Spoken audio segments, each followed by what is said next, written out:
तवा सवितुः परसवेश्विनोर्बाहुभ्यां पूष्णो हस्ताभ्यां आददेनार्जसीदमहग्ं रक्षसाङ्ग्रीवा अपि कृन्तामि जवोऽसि जवयास्मद्वेको जवया रातिर्दिवेत्तवान्तरिक्षायित्वा पृथिव्यैत्वा शुन्धन्तां लोकाः पितृखदनाः पितृखदनमसि अग्रेणीरससवावेश पुण्येत्रेणामे तस्य वृत्तादधित्वा स्थास्यति देवस्तवा सवितामथवा नक्तोऽसु पिप्पलाभ्यस्त्वौकादिभ्यः यामग्रेणास्पृक्ष आन्तरिक्षं मध्येनापराः पृथिवीमुपरेणानृगुंहिः जाते धामान्युष्मसि मध्यै जतरगावो भूरिशृङ्गा अयासः अत्राह तदुरुगायस्य विष्णोः परमं पदमवभारि भूरि ब्रह्मवनितवाक्षतरवनिरायस्पोखवनि पर्जुहामि ब्रह्मदृग्गुं अक्षतरं दृग्गुं हायुर्दृग्गुं अप्रजान्द्रग्गुं विष्णोः कर्माणि पश्यत जातो व्रतानि पस्पशे इन्द्रस्य जुज्याः सखा तद्विष्णोः परमं पदग्गुं सदा पश्यन्ति सूरयः दिवीव चक्षुरा ततं परिवीरसि परितवा दैवीर्विशो व्ययन्तां वरीमं जजमानरायो मनुष्याणाम्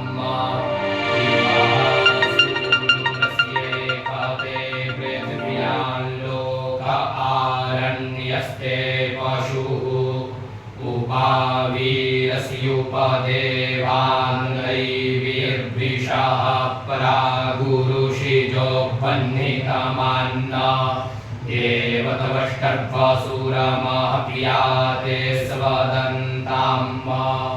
रेवतीरमध्वं बृहस्पते धारया वसूनि रेतस्य तवा देवहविः पाशेन प्रतिमुञ्चामि धरेखामानुखः देवस्य तवा सवितुः परसवेश्विनोर्बाहुभ्यां पूष्णो हस्ताभ्याम् अग्निहोमाभ्यां जुष्टन्नियुनज्मि अद्भ्यस्त्वौकादिभ्यो नुत्वा माता मन्यतामनुपितानुभ्राता सगभ्यो नु सखा सयूथ्यः अग्निहोमाभ्यां तवा जुष्टं प्रोक्षामि आवां पेरुरस्यापो देवीः स्वदन्तु स्वात्तञ्चित् सद्देवहविः सन्ध्ये प्राणो वातेन गच्छताग्मुसमङ्गा निजजतरैः सञ्जन्यपतिराशिखा घृतेनाक्तौ पशुंस्त्रायेताग्मुरेवति जजमाने प्रियन्धा आविश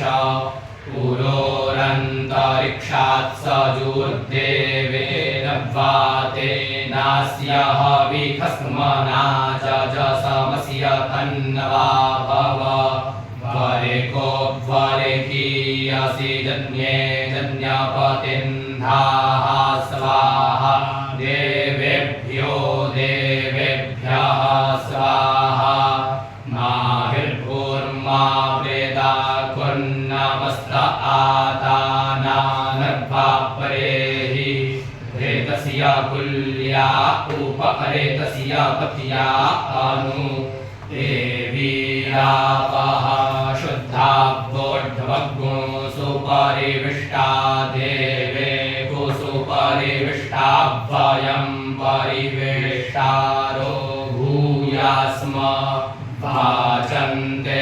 शुन्धामि प्राणन्ते शुन्धामि चक्षुस्ते शुन्धामि श्रोत्रन्ते शुन्धामि नाभिन्ते शुन्धामि मेढ्रन्ते शुन्धामि पायुन्ते शुन्धामि चर्त्रांस्ते शुन्धामि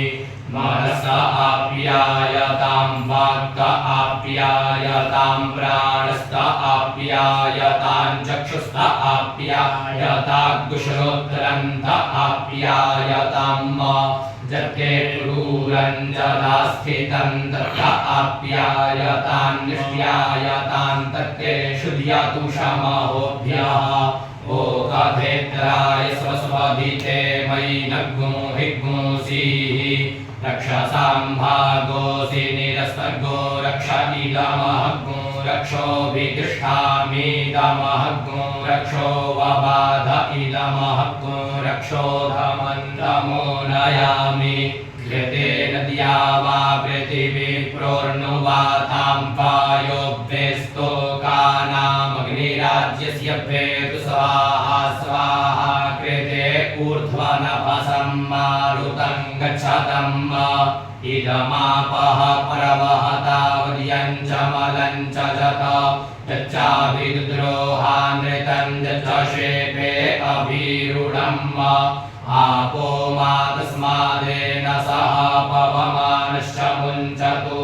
सन्ते मनो मनसा सम्प्राणः प्राणेन गच्छताम् रेणस्य दृष्ट्वा श्रीणात्वा पस्त्वा समरिणन्वा तस्य त्वाध्राज्यै पूष्णो रघुष्या ऊर्ध्मणोऽभ्यधिकप्रयुतं द्वेखः घृतं घृतपावानः पिबत वसां वसा पावानः पिबतान्तरिक्षस्य हविरस्वाहा दिशः प्रदिश आदिशो द्विदिश उद्दिशो दिग्भ्यः स्वाहा ऐन्द्रः प्राणो अङ्गे अङ्गे निधीयदैन्द्र उदानो अङ्गे अङ्गे निधीतः देवतवष्टभूरिते सर्गो समेतु स लक्ष्माद्विकुरूपं भवाति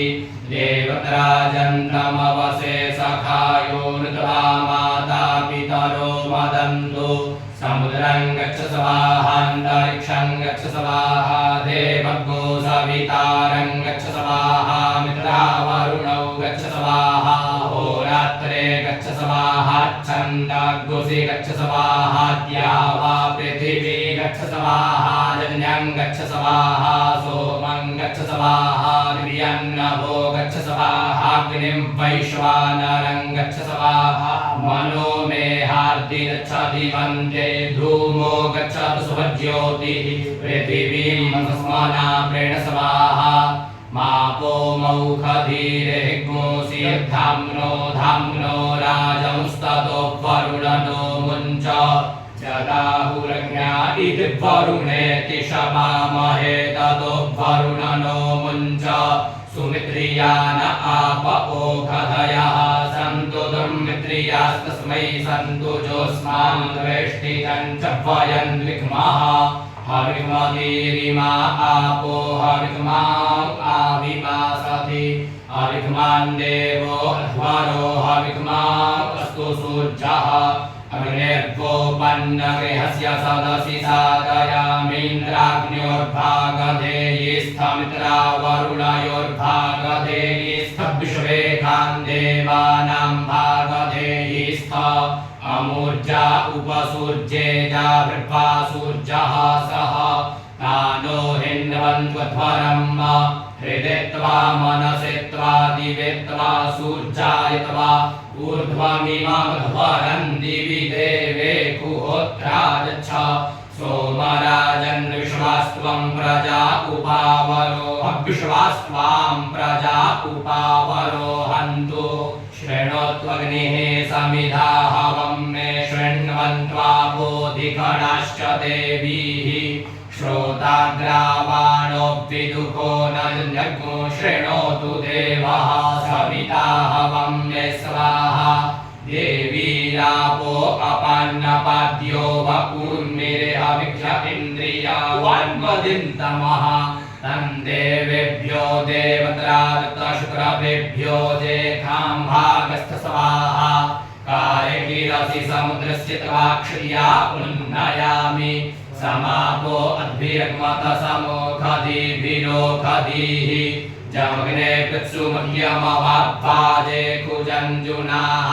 सजन्ता शुष्वतीरिखः स्वाहा देवस्य त्वा सविदुः प्रसवेष्विनोर्बाहुभ्यां पूष्णो हस्ताभ्याम् आददेरावासि गभीरमिमध्वरं गृधीन्द्राय सुपूतमम् उत्तमेन पविनोर्जस्वन्तं मधुमन्तं पयस्वन्तं निकराभ्यास्तदेव श्रुतस्तर्पयत मनो मे तर्पयत वाचं मे तर्पयत प्राणं मे तर्पयत चक्षुं मे तर्पयत श्रोत्रं मे तर्पयतात्मानं मे तर्पयत प्रजां मे तर्पयत पशून् मे तर्पयत गणान् मे तर्पयत गणा मे मापितृखन्न इन्द्राय त्वा वसुमतेर्द्रवत इन्द्राय त्वा विद्यावत इन्द्राय त्वा भीमातिघ्ने श्येनाय त्वा सोमवृद्धिघ्नये त्वा रायस्पोखदे यत्ते सोमदिविज्योतिर्जत्पृथिव्याञ्जदुरावन्तरिक्षे तेनास्मै यजमानायोरुराये